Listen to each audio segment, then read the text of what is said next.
Today, we're unpacking the full story of the Monaco Grand Prix, how it began, how the track evolved, and the moments that made it immortal. We will also discuss why Monaco is still relevant despite constant debate about whether it even belongs in the modern F1 era.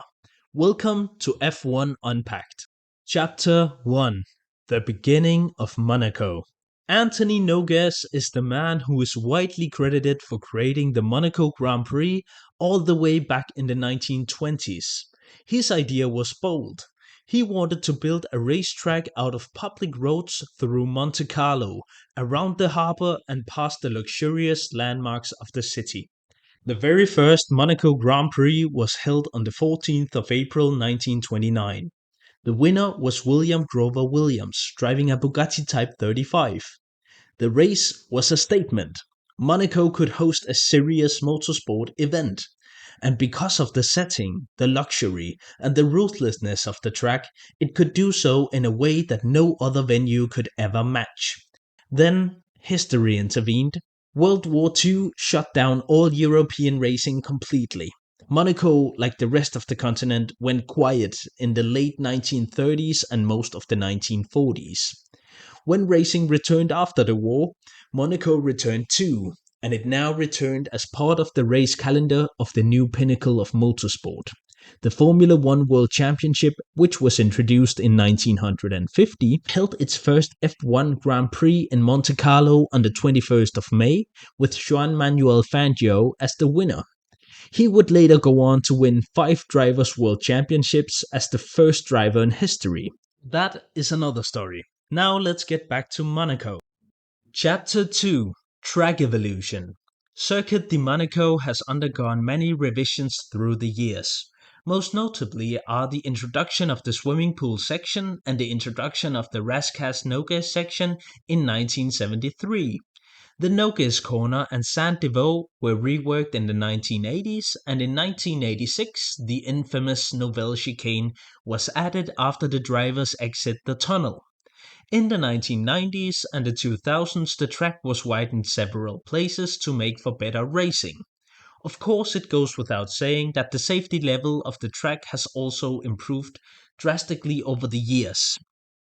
Now let's take a ride around Monaco with Ayrton Senna from the 1990 Grand Prix, while we go through each corner. The first corner is called Saint-Devoux. It is highly important on the first lap, tight 90 degrees, leads on to Beau-Rivage and the Massenet, which is the climb up the hill, sweeping fast for a street circuit. That leads us to the Casino Square, also known as the Postcard Corner. It's a big part of Monaco's identity. Then we go downhill towards Mirabeau and the hairpin.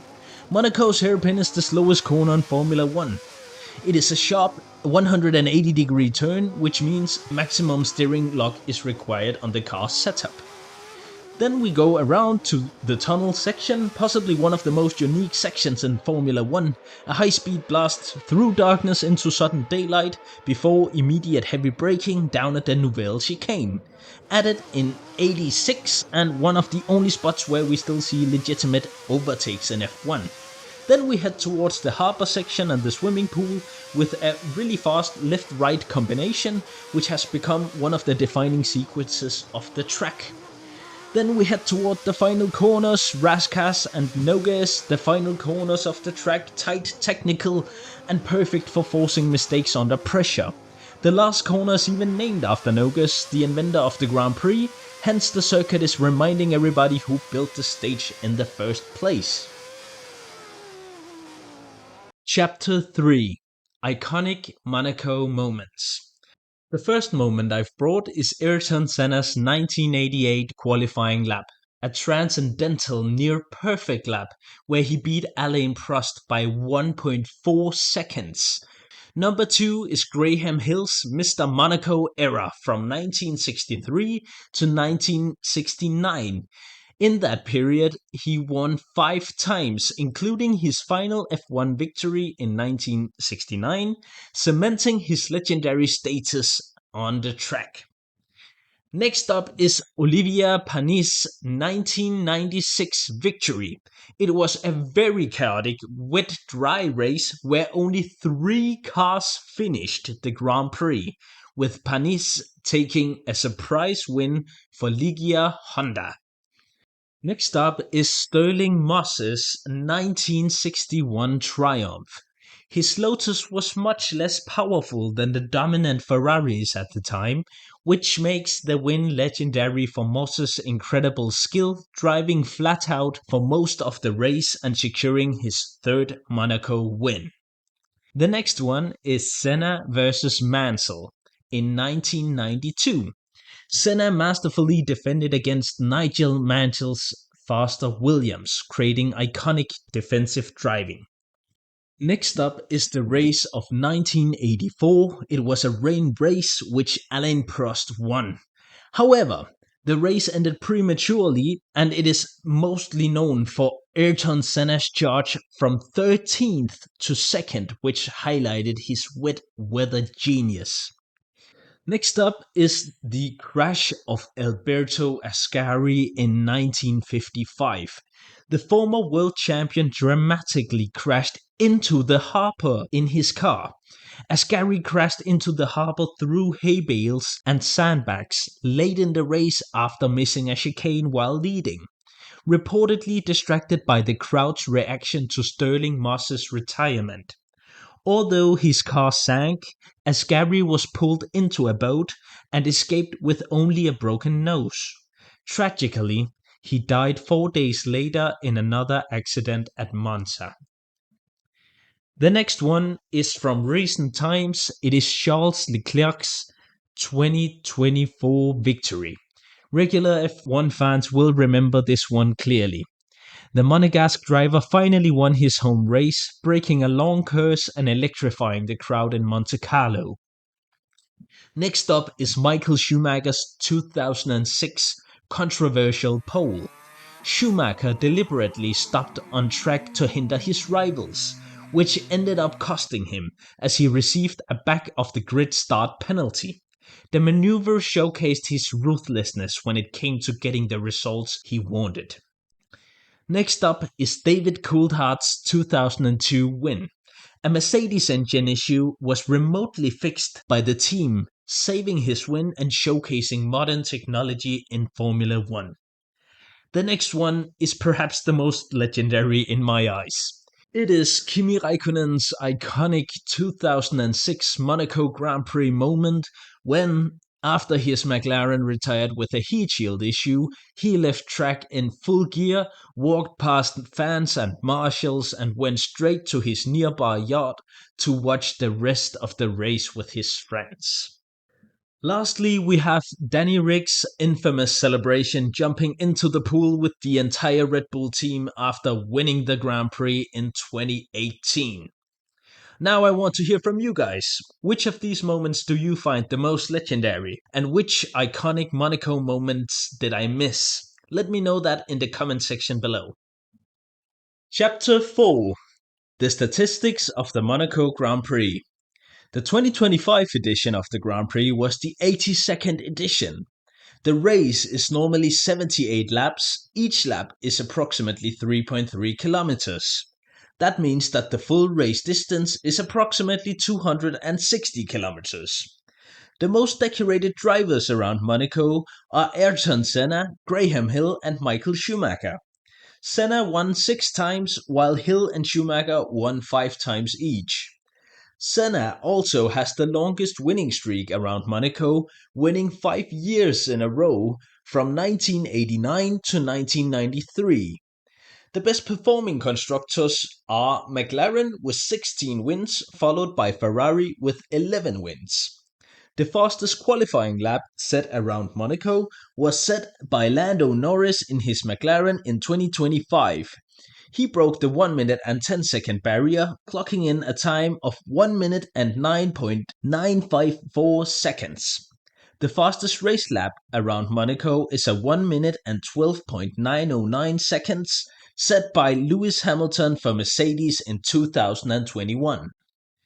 Chapter 5: Building the Track. Now, before Monaco becomes a Grand Prix, it's a city. People live here. Tourists can walk the streets, and cars and scooters will cut through the same corners that the F1 cars will be millimeters from the wall in. And that's what makes Monaco unique, really. Unlike a permanent racetrack, Monaco has to be built and then taken apart every single year. It takes around 7 weeks to set up everything for the Grand Prix and around 3 weeks for everything to go back to normal afterwards.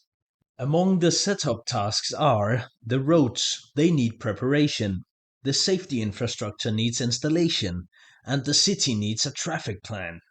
Businesses need access, and residents need routes to and from their apartments and houses. Most of the work is done to meet modern safety expectations in a place that definitely wasn't built for cars to drive 300 kilometers per hour. Among those safety features are the Armco and Tech Pro barrier systems that have to be set up in key impact zones to protect the drivers, the catch fencing that is set up to protect spectators from debris from eventual crashes. Marshal posts, access gates, and safety zones are required as well. The curbs and temporary track features are also set up. So is signage, braking markers, and trackside electronics. Once the race is over, the process reverses. Barriers come down, grandstands are dismantled, and the streets reopen. And within weeks, Monaco looks like it never happened. Chapter 6: Why Monaco Still Matters in 2026. Many fans have a love-hate relationship with Monaco. On the downside, the races can be rather dull, with limited action and drivers being forced to drive in a parade, which makes pit strategies and weather conditions the only excitement factor. The recently introduced rules, forcing drivers to stop twice in a race instead of once, did not have the desired effects at the 2025 Grand Prix. On to lap 50. To avoid a collision from Albon, just slammed on the brakes. So we need to give that position back to Albon. I'll take the penalty. Drivers were deliberately slowing other drivers down in order for their teammates to gain a free pit stop. That caused outrage from both drivers, teams, and fans.